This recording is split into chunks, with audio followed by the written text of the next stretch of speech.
Welcome to Irish Football Weekly here on The Grueling Truth. My name is Josh Benjamin, one of the hosts. The other host is Tony Hunter, former tight end of the Irish, back from the team's 1979 and 1982. A first-round draft pick by the Bills in the 83 draft. And you can catch all of our shows on our website, thegruelingtruth.net, Stitcher, Spreaker, iTunes, which now we have an app under the app section there for iPhones. If you look up Grueling Truth, you can subscribe and listen to any show, not just our show, but any shows on The Grueling Truth. You can also listen to us on Google Music and iHeartRadio, so tons of media is there for you to listen to us and listen to other shows as well. So let's jump right in. Tony, how's it going today? Oh, everything's great, Josh. I'm here in Cincinnati, and it's a nice, warm fall day, so all is well. Great. So, Tony, I'm going to let you do the introduction. We do have a special guest today, and Tony's a good friend here, so I'm going to throw it over to Tony to introduce him. Yeah, I would like to introduce a guy that I was teammates with, not only at Notre Dame in college football, but we were teammates in Buffalo with the Bills. I also ran track against this guy in high school. But it's my good friend and former teammate, Greg Bell. How's it going, Greg? I'm doing pretty good, guys. It's great to be on the show with you. All right. So, Greg, I have a lot of questions I want to ask you. I know our time is limited, but, man, I need to ask you this question. I've been watching a lot of Notre Dame and Ram football, and I just need your opinion on first of all, let's talk Notre Dame. What do you think about the running backs? Well, we have a great rushing attack this year up at Notre Dame. I don't know if you've gotten a chance to really look at the running backs, but Josh Adams, Dexter Williams are good running backs. What do you think? I think both of them are really solid running backs. I think what makes a really great running back is the one that doesn't turn the ball over. And both of them have seemed to hold on to the ball, not turn it over in crucial times, things of that nature. And, I mean, let's face it, Josh right now is having an amazing season. He's averaging over 10 yards a carry. I mean, anybody who averages over 10 yards a carry, you got to be talking very highly about them. I mean, right now he's ranked fourth in the nation in rushing, little over 900 yards in the 5 games. But probably what's kind of most exciting about all of it is he's been coming to play every week. I mean, we talk about that Georgia team, but Georgia's going to surprise a lot of people and find themselves ranked in the top 5, 6 at the end of this year with probably one loss, and that loss probably coming to Alabama. But Georgia's got one heck of a defense. I was at the Georgia game. I was sitting directly row 1 right behind the Georgia bench. And they've got a great nucleus of defensive players. That was an Irish win that we should have walked away with. I thought so too. One of the things I think this team is learning is that they're seeing the valuable points and times of basically using that ball. And what I mean by that is that when you get that ball inside the opponent's 30-yard line, you can't come away with 3s. You got to come away with 6s. And I think they learned from that game that moving the ball, having effectiveness throwing screens and running the ball is great, but if you don't punch it in for a touchdown, it really becomes a meaningless score when you're playing against a great opponent. When you're playing against Boston College or playing against Temple, you kick a couple field goals, that's great. But you don't get that opportunity on multiple occasions against the Georgias, Alabamas, USCs. So when you get that opportunity, you've got to do something with it. And Josh played his heart out that game as well as Dexter. I think that was a game that, we should be 5-0 instead of 4-1 right now. But hopefully the voters will see towards the end of this year, we come away with a big win against SC, a big win this week at UNC, and not to mention, in between now and Stanford, this team has a good chance of going, 10-2, 11-1. And I'll be honest, I think they're a lot better team than we're starting out. I think because of the way they finished last year, the voters just said, hey, they're in the top 25, but they're in the bottom, they're towards the bottom. And I think 21. I think it's 21 right now. Yeah, but I mean, let's face it. When have we ever been, a 21 team when you can go out and destroy a team like Michigan State? And I'm telling you, don't be shocked if Michigan State doesn't stay in the game. I don't think they're as good as Michigan, but I guarantee Michigan doesn't beat Michigan State the way we beat them. You know, I was surprised that we went up to Michigan State. I'm sure you remember the times we had to go up to Michigan State and play against those guys there. They were always ready to play against Notre Dame when we went up to play them at home. So, but I give them credit. Notre Dame went in and took care of business up there, and I was really impressed with that win. Let me ask you this also. Okay, since we're talking about our rushing attack, our quarterback, Brandon Wimbush, I think he's second in the country in touchdowns for quarterbacks. I think he's behind the guy from Georgia Tech. But, man, this guy's having an incredible – I think he's averaging about 9 or 10 yards a carry, Greg. Yeah, I think the part about Brandon Wimbush that I'm going to be more excited about is almost kind of like when you start talking about like Dak Prescott or, you know, you talk about Russell Williams. We know that he has great athleticism, but we really need him to be a pocket passer when the time is needed. And so I'm really looking to see the evolution of him as a thrower more so than a runner. This isn't a Tony Rice. Let's be honest about it. When Tony Rice played and won the national championship for Notre Dame, they were a true option team. This isn't an option team. Brandon Wimbush is, I mean, he's expected to be like Tom Brady, but more when it's time, he has to turn into Brett Favre. And you got to use his legs and extend plays. And that's really what I'm really looking to see out of Brandon Wimbush. Let's face it, we knew when we got him he was a five-star running, you know, with capabilities athletically to be an outstanding runner. And in our system, most of our quarterbacks these last 4 or 5 years have been great runners. Okay, so he dazzles us with his legs, but the part that I'm really wanting to see is his consistency at pocket passing and being accurate. Because it's not that, you know, it's not that he doesn't have the opportunity to throw. Some of his throws have been off. And I think as he continues to grow in that position, he's going to become more accurate. And you know what? You mentioned a point. Some of his throws were off in that last game. I think he started to lose a little confidence at first when he was really having trouble connecting with his receivers. And I want to give the Notre Dame offensive coordinators credit because they stuck with him. Even when we had the lead, they let him keep throwing the football. And that's the only way you're going to get better at being a pocket passer, at throwing the football, is by doing it in game situations. That's the only way he's going to get better. So I give the offensive coordinator from Notre Dame a lot of credit for sticking with it and letting this guy develop. Well, I think that's been something that's been part of Kelly's repertoire. When he names the number one, he leaves them at that number one position. And basically they'll have to destroy themselves. You know, there have been many times, I mean, think about when Charlie Weiss was there and Jimmy Clausen would throw 4 interceptions. He's still making play, but he's making play out of it.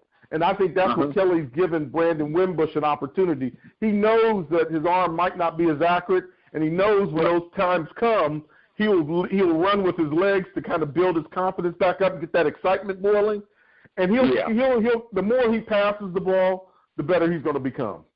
Yeah, and you know, speaking of Wimbush, right now I think he kind of missed some practice time this week because they say he has a foot strain or something, but I think he worked in some reps. He's slowly getting more and more involved in the practices, and we still have a couple of days. But Ian Bach, or Brook, however you pronounce his last name, but he's the backup quarterback. He's a sophomore from El Dorado Hills, California. And from what I hear, he's really accurate throwing the football. And from the times that I've seen him in games, I think our offense will be a little bit different with him in there. But I think we'll be go ahead. It'll probably be a little bit different. But the thing about our offense is kind of like the difference in, you know, an Alabama offense. Their offense is predicated on the number one thing that all offenses, in my mind, should be predicated on, running the ball. So if he comes in and he has to play a large part of this week, the one thing we've got is Josh. And Josh should pound it in there for another 200-yard game. Nothing against North Carolina's defense, but our offense, I think, should be able – I think we've got one of the better and bigger lines next to an Alabama, next to a USC. We're back to having that Notre Dame offensive line that's dominating. Right. Hey, I tell you, they're big, they're strong, and they're experienced. And they're the engine of that offense, no doubt about it, that offensive line. It all starts there. Yes, it does. Yes, it does. But it'll be interesting. We have USC coming up in a couple of weeks. And just to kind of get some of the other questions, I wanted, now that we have you on the show, I wanted to ask you about, let's just jump to the Rams. The LA Rams, they're out in California. Started off, they were getting a lot of fans to come to the Coliseum. They were packing that place. What's it like now? Have you had a chance to get out and watch the Rams this year? I've been to all the home games. Yeah, I've been to all the home games so far this year. I'll be at the game Sunday with Seattle as well. You know, it's a catch-22 right now, Tony. You know, with all the protesting, violence, disrespect. There are a lot of things that are going on. And L.A. is kind of a mixed community. You know, let's be honest. The number one thing you have to do in Los Angeles is win. They didn't win. No question about it. Ticket sales dropped.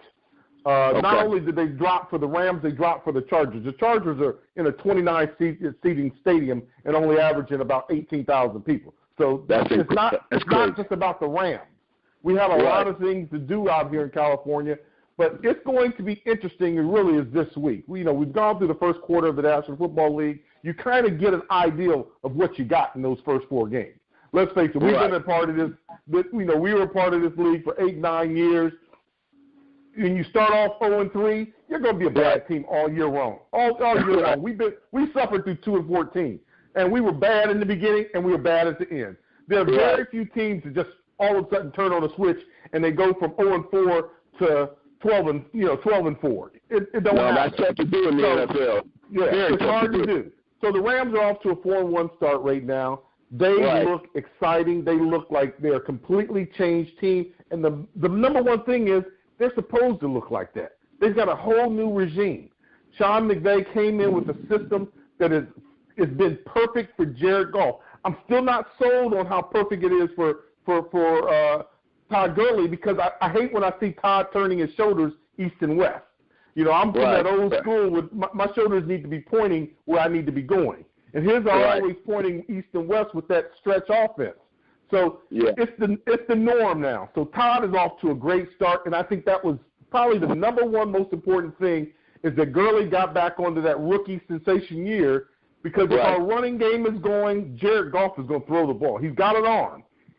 All he needed was a little extra time to make connections. Man, getting Sammy Watkins was probably the biggest plus they did all year long. And not even to mention they got Robert Woods at the same time. Right. I love Sammy Watkins. Sammy Watkins. And I like Robert Woods as well. But you know what? That offensive line, they made some key changes to that offensive line. As a matter of fact, they picked up one of the Bengals offensive linemen. But I think that's the ticket for that offense. Last year, Jared Goff was running for his life. And Todd Gurley, I mean, he was getting hit in the backfield every week. I mean, he couldn't get out of the backfield without getting hit. And I was going to say, they had 7 and 8 people in the box last year because we couldn't run the ball. Right. So when they stack it up, and then you put pressure on a rookie to make completions, and Jared wasn't ready to make those completions then. Right. But that offensive line is helping him right now. I think he has a lot more confidence right now. And Gurley, he's on his way to the Pro Bowl if he keeps it up. So that's a good thing. Yeah, it's a great thing right now. And the fans will come back as this season kind of wears on. You know, unfortunately, you know, the media has taken it in one way. The protest has gone in another way. You know, it's become a patriotism thing more than it has a protest about what people are actually trying to talk about, which are the issues. It has nothing to do with patriotism. I think all these players have patriotism.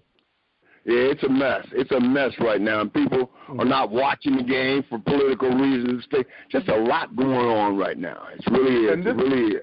Yeah, and this week is important for the Rams because, you know, last week, the last home game, we had 58,000 people, and you and I both know it's an 85,000 seating stadium, and, you know, the blackout number from what I remember the NFL was 60,000, and the game wasn't blocked out. So it's important to see 60,000 plus at that game this Sunday, and a lot's going to ride on that for the Rams. But you know what? From a team standpoint, that's not their focus. their focus is basically playing football, and hopefully that's where their mentality is right now. Yeah, I'm sure the Rams are looking forward to getting into that new stadium that they're building. I hear it's, what, a $5 billion stadium? A friend of mine was telling me that. I'm sorry? It grows every day, man. You know what? But a friend of mine was telling me that he looked into getting one of the skyboxes there at the new stadium in L.A. Mm-hmm. They're asking for $800,000, and you have to make a commitment of like 12, 15 years for a skybox in the new stadium for the Rams.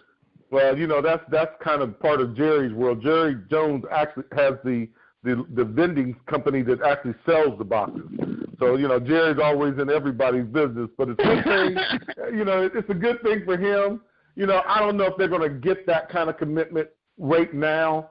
Right. Part of the biggest problem for the Rams right now is they can't even tell you when the stadium's going to be done. They say by 2020, but it was supposed to be done in 2019. I mean, that's what I heard last year, 2019. I heard last year, 2019. It's 2020 now because of the rain delay. But I'm going to tell you, it's hilarious. I flew over the stadium last night when I landed back in California, and they haven't even gotten the footers in. I mean, they barely got the footers in on the structural, you know, the base that runs down into the ground. So it's just it's still a giant hole in the middle of Inglewood. So I don't know, man. I really don't know how that stadium's coming. We're just waiting. It's going to be the cat's meow when it's done, though. Oh, that's what they're saying about it. That's what they're saying. So, yeah, Josh, are you still there? You know, you let Greg and I start talking football, Josh, and we'll talk all day and night about it. Hey, I absolutely love this conversation. I feel like I'm in the corner, like a fly on the wall or something. I'm just listening to two guys talk football, and I love it. So I just let you guys go at it. So I just want to talk about this week's game a little bit, if we can. Mm-hmm. Talk about them playing the Tar Heels of North Carolina at home, 3:30 p.m. start time on ABC, and just. What should we expect? Do we expect another huge game, just like the last few weeks, as far as the offensive standpoint? And we haven't really touched the defense yet, which they've only given up on average 18.8 points per game. Yeah, I just want go ahead, Greg. No, I was going to say I can't put a lot of emphasis on what the defense has done as of yet, only because you know the one matchup that you're going to see. What type of defense they were was Georgia. The other games, I mean, they did what they were supposed to do. Let's say it that way. They came in and they were well prepared for the game, and they represented Notre Dame with the enthusiasm and the respect that I expected to see in beating Miami of Ohio, Temple, Michigan State. Right. But this Georgia game, you know, that Georgia game kind of gives us an idea of where our weaknesses are. I think we're still a little small on the defensive line. Georgia ran the ball with will. I mean, when they wanted to pick up 8 yards, they picked up 8 yards. When they needed 6, they picked up 6. So I think the thing that UNC presents for us is really, it's going to give us a test because it's going to tell. We know what we can do against a major university like Georgia, Alabama. We saw that. And we know what we're going to do against a Temple. North Carolina is in between the road. I think I want to say the line is 15, a plus 15 for Georgia, a minus 15 for Notre Dame, something in that area. And I think the line is about correct. I think this is a 2-touchdown win for Notre Dame. It can be even more if they continue to play above what many people think they are, which what I think me and Tony want to see them continue playing like that, because if they have a big outing against UNC, they'll be in the top 15 fairly quickly. Oh, and they'll keep falling. Yeah, they'll keep falling. Mm-hmm. Yeah, I think they should too. And I think they have a good chance to beat USC if they continue to play the way they have been. But it'll be interesting. This North Carolina game, like I said, Brandon Wimbush, he's hampered a little bit with a foot injury. And as you know, those foot injuries, I mean, they can really affect your mobility. So I'm waiting to see if Brandon's going to be okay to play in this one. And if not, it'll be interesting to see what Bach does. Like I said, I like Bach. I would like to see him open it up a little bit and throw that football. And I think he has the arm and the accuracy to do it. And I think that's part of football, though. You know, in every given week, even a guy like Brandon Wimbush, the fact that his mobility can be taken away, that could be a positive for him. Now he's forced to sit in the pocket and actually use his arm. So stay away from hurting that foot. So there are pros and cons. I think the base of it really is going to fall on Josh and the running game. And I still think we're probably one of the better running teams in the country. So we have something that can neutralize UNC's defense. And I think if they continue to run the ball with that efficiency, you know, we're going to have a really good season. Yeah, and we wear people down with that big offensive line, and those guys are running the football. We wear people down, and we keep our defense off the field. So that's a good thing. Right. So I want to quickly talk about the chemistry between the coaches and the players. And last few weeks I've seen some different videos, whether it was in the locker room or Coach Kelly talking at a press conference, and it just seems like a totally different atmosphere with the team as far as the players and the coaches and how they relate well to each other. I saw a video after the Michigan State game. I saw the press conference a few weeks before that. It just seems like a totally different chemistry built this year than last year. And what, in my opinion, your opinion, I should ask you guys this, what is your opinions on how you have seen that, if you've seen a difference, and how was it when you played? You know, to me, Josh, those guys look like they're having fun out there, flying around and playing football, as opposed to last year. I thought they looked tight out there playing. I mean, defensively last year, any team they played against, it seemed like that quarterback or their running back would have career days against us.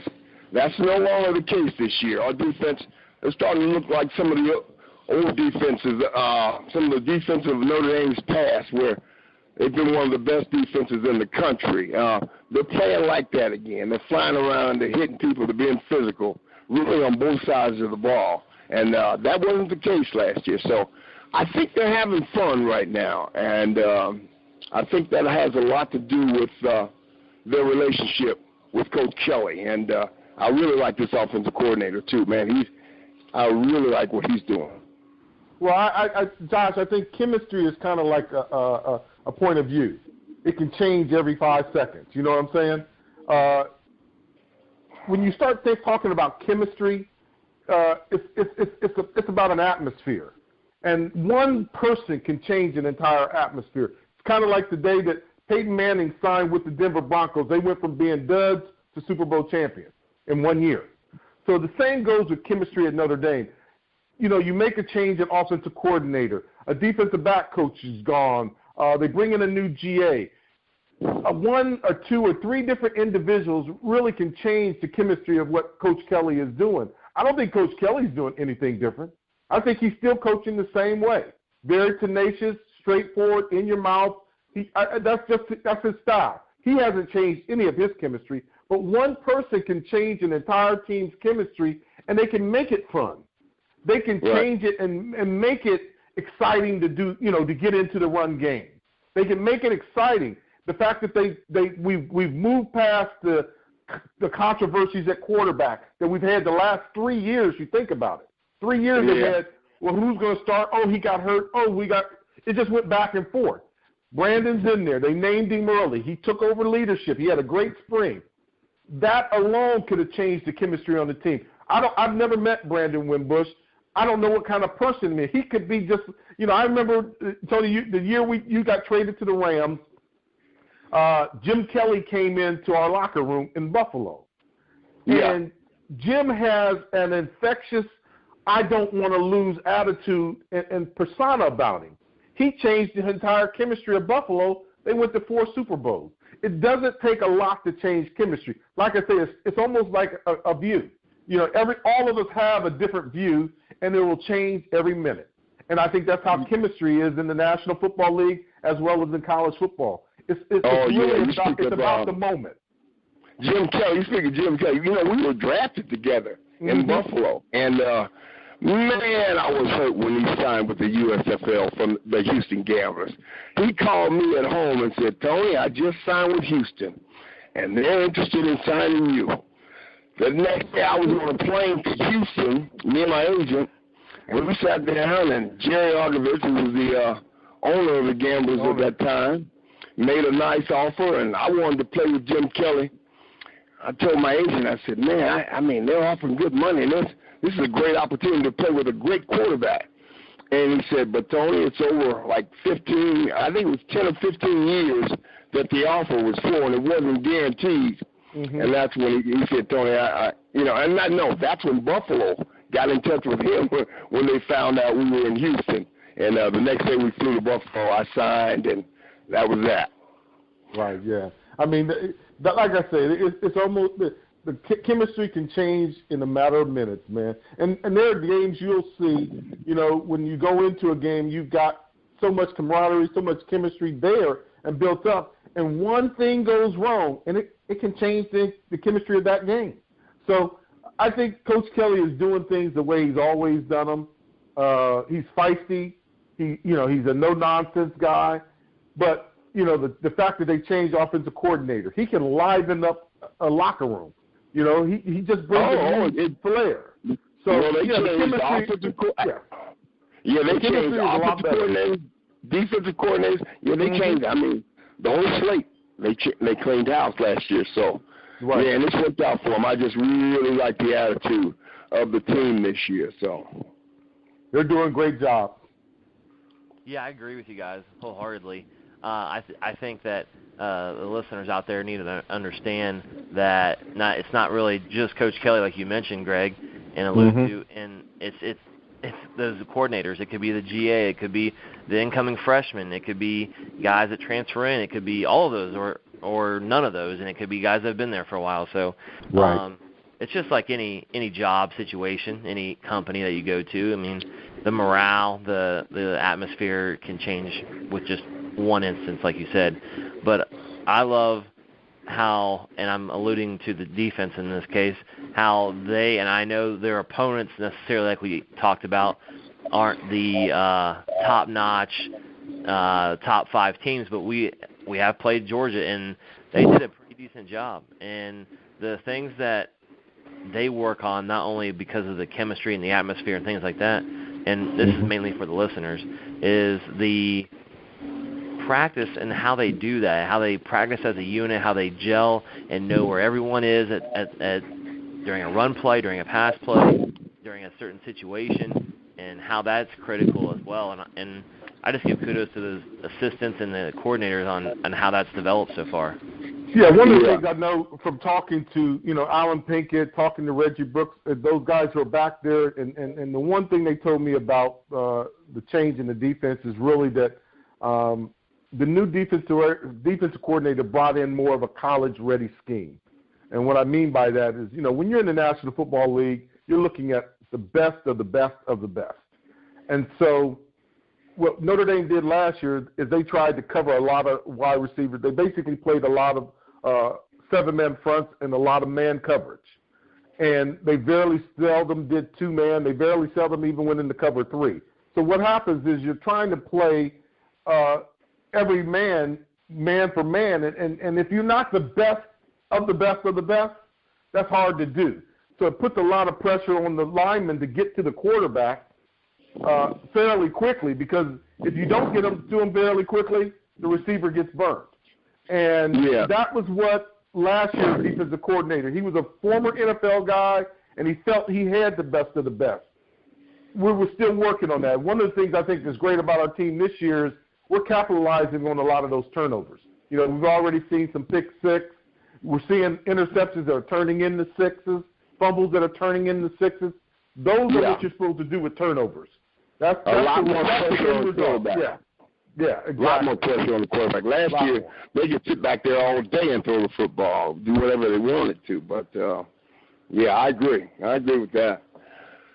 So, as far as the Ram games, Greg, you were doing that radio. Weren't you covering them last year? We still have the Legends Community Show. And I like this Rams team only because they're young. They're really a young team. When you look at Aaron Donald being the nucleus on that defense, and I'm happy that they've got him in. I really want to see Aaron get his contract done because he's been producing. A lot of people don't understand the machinations, I say, Tony, of what goes into playing. And don't get me wrong when I say you're a man of your word, but the NFL is not for long. That's really what it means. So when it's time to get a contract, and sometimes you got to go back and renegotiate. It's amazing. Aaron Donald hasn't gotten his deal done, but it's amazing when they go in to talk to some of the veterans and they restructure their deal. Right. They can go restructure a deal, but they can't restructure Aaron's deal. That's what I'm a little disappointed in the Rams from that standpoint. I'd like to see Aaron Donald get his due, and he's outplayed his contract his first 3 years. Yeah, and they say he's the best. From everything that I've heard, they say he's the best. And now he's fighting to get a contract extension to put him where he needs to be at the top of the ladder. He shouldn't be in the middle of the road, the 10th highest paid defensive lineman in the league. He should be at the top. Yeah, he should be. I agree with that. So, like I said, I like this team because of their youth. This team has a chance to be around as a nucleus. That core nucleus of this team has a chance to be around for the next 5 years. And when you think of the NFL, that's a lot of years. Most of these guys will stay 3-4 years, and because of free agency, they're gone. Right. But they have an opportunity with this nucleus of guys to keep them around for 5 years, 6 years at tops. Mm-hmm. Yeah, so it's going to be interesting going forward with the Rams. Yes, it is. Yes, it is. They're in first place right now, first place in the NFC West, so that's a good thing. And when you think about this week, probably the most exciting thing about this week is that we've owned the Seattle Seahawks for the last 4 outings. We've beaten them now for two. We've swept them the last 2 years. And a lot of people don't, even though Seattle's always in the playoffs, for some reason, man, the Rams seem to have their number. So we're looking for a big outing this weekend. We can put ourselves at 5-1, get a commanding lead of the NFC West. I mean, let's face it, Seattle, San Francisco, and the Cardinals all have 2 to 3 losses. You get another loss on Seattle, that gives us a commanding presence right now in the NFC West, and that'd be big for the Rams. Yeah, the whole division is down a little bit, everybody except the Rams. So the Rams are a lot better this year, but everybody else seems to be a little bit down. Seahawks and Arizona. Well, Seahawks, Pete Carroll will put Seattle back on track. They'll get themselves going right. I mean, they've had some injuries early in the season, preseason.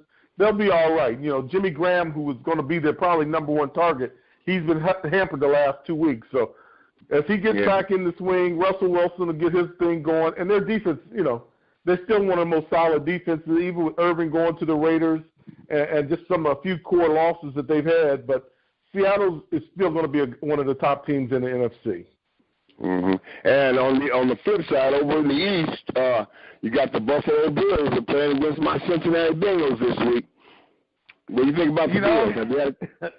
I've been to Buffalo once this year. I was at the first opening week of Buffalo. We had our alumni weekend that weekend. Man, you got to come back for it. Fun time back in Buffalo. I think Buffalo is a good team. I think they're winning on the whim more than they are outplaying teams. It's going to be interesting. I didn't see this Buffalo team being a 4-1 team at this stage in the game. But since they are, you still got to believe in them. That's the one thing we know about the NFL. I tell people all the time, each team has 56 guys on their roster, and those 56 guys 32 times are the best 56 by 32 in the United States. They are the best players, and they're going to play at their level, and that's why we play the game. So Buffalo's playing at a high level right now, and the more they win, the more excitement they got. And I'll be honest, I like Todd Gurley. I like a lot of running backs, but Shady McCoy probably is the best back in the league right now. Oh, you think so? I mean, he does something. Yeah. I mean, because he can run the ball with great efficiency, but it's his threat out of the backfield, which Todd Gurley is starting to become.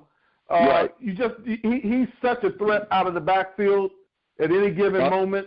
It separates him. It truly separates him. Him and Le'Veon Bell are about equal. Is that right? Yeah, I love Le'Veon Bell. He's unbelievable. But I love to hear former running backs, their opinion on current running backs. And that's why I want to ask Greg, have you had a chance to see this college running back for Penn State? What's his name? Daquan something? Daquan, yeah. Daquan, he's interesting. And the only reason I say this, Tony, and you'll understand this because, what was the name? Kashana Carter. He runs just like Kashana Carter. And we okay. I hate to say it. I mean, I know you're in Cincinnati, but I've watched this kid, and him and Josh Adams came out of Pennsylvania at the same time. And Josh was rated, right. Oh, yeah. And Josh was rated the better back because of his size. And people tend to forget. Daquan is like 5'11", 230. Josh is like 6'1", 230. And with room to grow, and he's faster. So you think? You think? Josh is faster than him, at least coming out of college. And mind you, Josh wears a knee brace, and I've seen when Josh breaks loose, he don't get caught. Daquan has been caught, so it's one of those catch-22, Tony. I don't put a lot of I know this is a negative thing to say, but I can go through a list of Penn State running backs that they were great in college, and I don't know whether it's the system or it's the player. And I can go through Kashana Carter, Blair Thomas.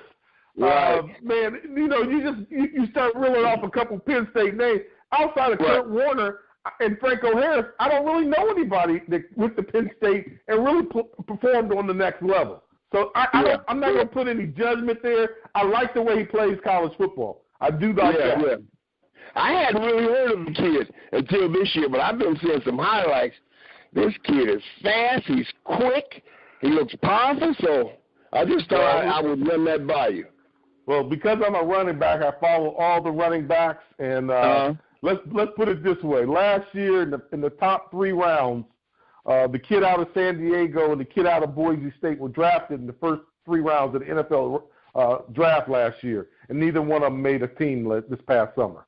Whoa! So so I don't put a lot of.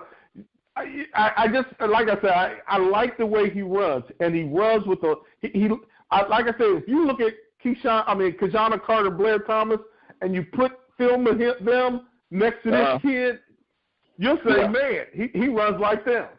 But is that right? That ain't always a good thing to say. Not always a good thing to say, man. It's not a good thing to say. So we'll see. I think he will. Everybody's put a lot of high notes to him, as they do with a lot of Penn State backs. And maybe I'm just being critical that he's wearing those ugly uniforms. Maybe the ugly uniform makes him look better. I don't know. But it's Penn State, man. And I've never enjoyed Penn State, and I enjoy it even less now. I made a visit up there. Man, I made a visit up there, those hills and those mountains. In the dead of winter, it was so cold, that wind was blowing so hard, I couldn't wait to get out of there, to tell you the truth. I hear you, man. Yeah. Well, I'm just sad that he had to throw Kashana Carter in our face. I'm just kidding. Hey, let me tell you what's funny, guys. I saw Kashana Carter, his first meeting with the Cincinnati Bengals, because I was working for the NFL front office back then. I went out to talk to the young guys. Mm-hmm. And I get out there to speak to Kashana Carter and to the group for the Cincinnati Bengals. And Kashana had to be funny. So when the meeting was all over and said and done, he raises his hand. And I go, Kashana, you don't have to raise your hand. How can I help you? He says, well, Mr. Bell, I just wanted to thank you for coming by and stopping when you were in Columbus to stop by and speak to my Pop Warner team when I used to play for the Gahanna Lincoln Pop Warner. What? I started laughing. I said, okay, Kashana, you got me on that one. You had to tell everybody how old I was. I forgot he used to play for Gahanna Lincoln. Yeah. So, yeah, it's one of those things, man, where I've seen a lot of running backs play in the game, and this kid is really good. He's really good. He's going to be a good player, I think, but I always have to wait and see with Penn State guys. I really do. Yeah. Okay. All right. All right, Tony, you got anything? All right, well, guys, you know what? I tell you what, I got to hit the road because I've got a doctor's appointment, and I appreciate coming on and talking with you guys. We'll have to do this again. Definitely, Greg. Hey, as always, love talking with you, man, and let's get it done again. I appreciate it, okay? All right, man. I'll talk to you soon. All right. Bye-bye. Take care. All right, so Tony. All right. Nice, John. A couple more things to talk about just real quick. Okay. I'd rather not talk about it because it's really hurting my ego. But it's the 3 toughest picks, and you're just killing me. I mean, it's unbelievable. I'm 3-9, which is terrible, and you're kind of the straight opposite. You're 8-4. We got. Oh my goodness. Yeah, you're killing it, and I'm. Man, I just don't. I almost want to skip the segment, but I know I can't do that because, well, that would be selfish. Well, Josh, let me tell you this. As you know, there's still a lot of football to be played. That's true. That is so true. So we have 3 games this week. All have some ranked opponents in each game. The first game is the West Virginia Mountaineers, the number 23 ranking, at number 8 TCU. So they're traveling down to Texas Christian to play them guys. So number 23 West Virginia at number 8 TCU. Who do you have, Tony? I guess I'm gonna have to go with. I haven't seen very much of either one of those 2 teams, but I'm gonna have to go with number 8 TCU. Texas football, Texas high school football. Those guys, most of those guys are coming out of the Texas high school football system, and they're ranked number 8 right now. I would have to go with Texas Tech. I'm sorry, TCU. All right. Well, I'm taking them as well. Not for the same reason, but my wife and their family lived in Texas, so I'm just going to pick them for that reason. Not really any logical reason besides that. So. Yeah, you know what though, Josh? I've met a lot of guys that played their high school football in Texas. Eric Dickerson, for example, was a teammate of mine with the Rams, and I've met a lot of guys that played in Texas, and they really take football seriously. It's some good football players from that state, and I say the same thing about the Auburn running backs. I played with a couple Auburn running backs, and they all seem to really step it up a level as far as the way they play the game and the commitment that they make to playing the game. So. Yeah, I've heard some really good stories as well when it comes to Texas football, but yeah. So let's talk about the second game here. It's an SEC matchup. It's LSU traveling to play number 21 Florida this week. LSU at 21. Oh, LSU's just having a horrible season. Man, I bet you they wish they could get Les Miles back right now. Yeah. My goodness, it looks crazy that they let that man go now. He had that program, at least they were competitive. I'm gonna say LSU's gonna lose again this week. Yeah, I'm gonna take Florida as well. LSU just looks so sloppy, and I got a buddy that's an LSU fan, and he is just so upset about this year. And oh yeah, it's just not a good situation for those guys down there in Louisiana. So I'm taking Florida. I don't think I've ever seen LSU this bad in football.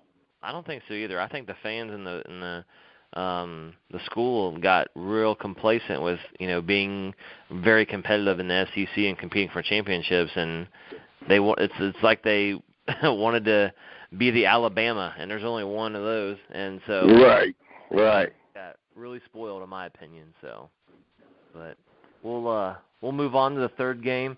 It's a huge rivalry game in my opinion. Number 13 Miami of Florida travels, and they play at Florida State. Who do you got? Okay, say that again. Miami and Florida State. Is that what you said? Yep, Miami plays at Florida State this week. At Florida State. Okay, yeah.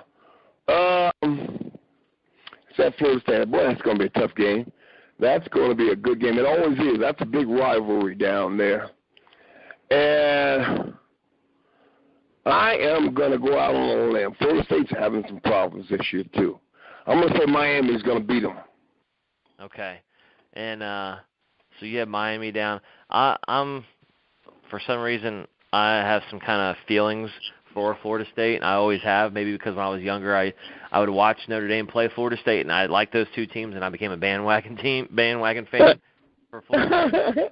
I have no idea, but I'm going to take Florida State in this one on the upset at home against the number 13 Hurricanes. So I'm going to take them, and hopefully I get all three picks right, and I move up a game so I can come back a little bit and be a little competitive for you, Tony. All right, fair enough.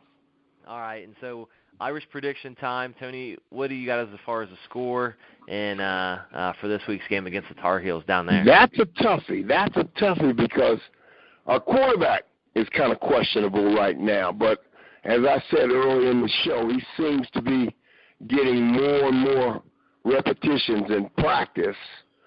And basically they put in the game plan for the game early in the week.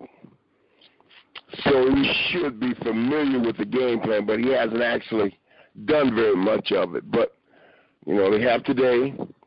So I'm not sure if it's going to be Brandon Wimbush that's playing quarterback or if it's going to be Buck. But I still say that our strength on offense is our running game. So whoever is going to play quarterback, we still have 2 or 3 outstanding tailbacks, and we can run the football in a dominating line of scrimmage, so we're going to run the football.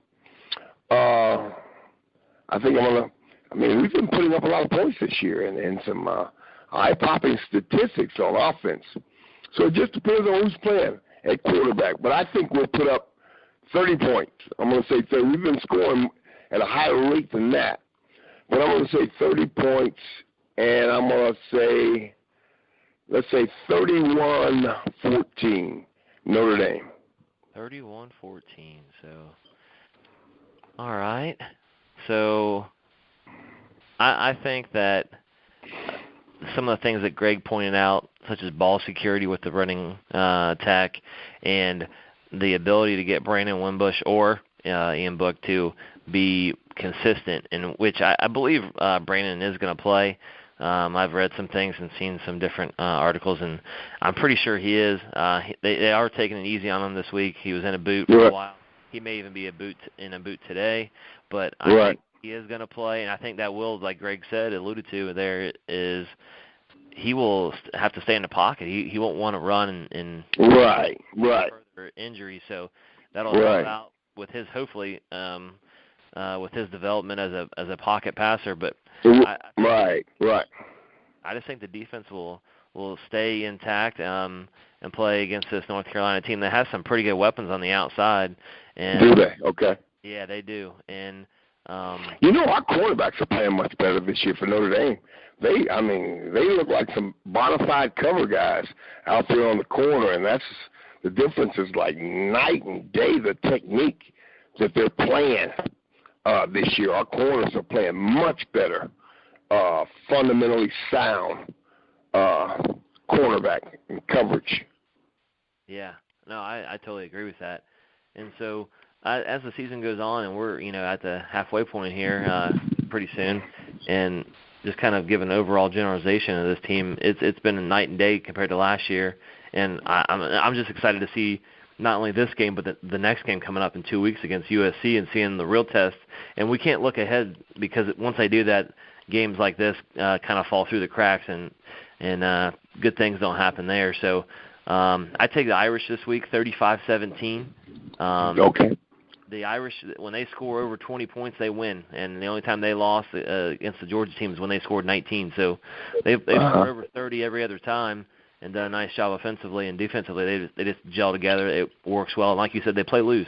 So just I'm looking forward to this week. You know what? Even with the uncertainty at quarterback, if they want to rest him up and get him healthy for the following week against USC, I would be fine with that because I think we have a very good backup quarterback.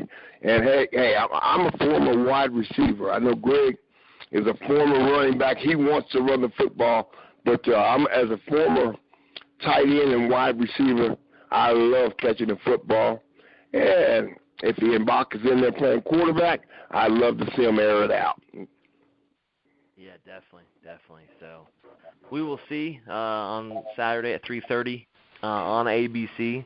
They'll be down there in North Carolina taking on the Tar Heels. But, Tony, the fun fact for this week as we finish up here involves the very first game that they played against North Carolina, which was back in 1949. It wasn't even at Notre Dame. It wasn't even down in North Carolina. It was actually at Yankee Stadium, which is a great place to play baseball or even football for that matter. And they just blew them out 42-6.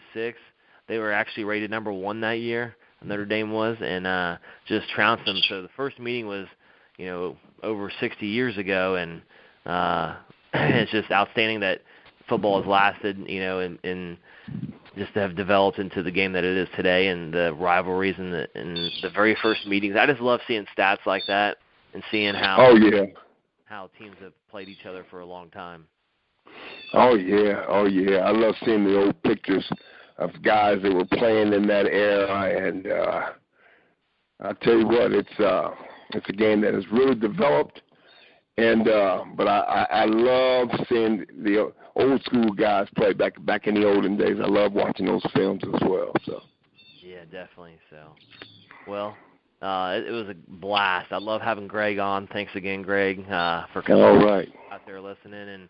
And that'll wrap up our show for Irish Football Weekly this week. Don't forget to check out our website, thegruelingtruth.net, which has multiple shows. It has our show, Irish Football Weekly, with tons of other different sports and their shows. We're also on other medias, like I mentioned before, Stitcher, Spreaker, Google Music, iTunes, which we have an app now for our Apple phones. So if you go on the App Store, check out our app, The Grueling Truth, subscribe to that. And then also iHeartRadio. And so tons of media is there. You can also find us on Facebook, Tony and myself. And I also have Twitter, at CoachJB4 is my Twitter handle, so you can catch us on there anytime. So for my co-host, Tony Hunter, this is Josh Benjamin signing off for Irish Football Weekly. Go Irish! Peace. Go Irish!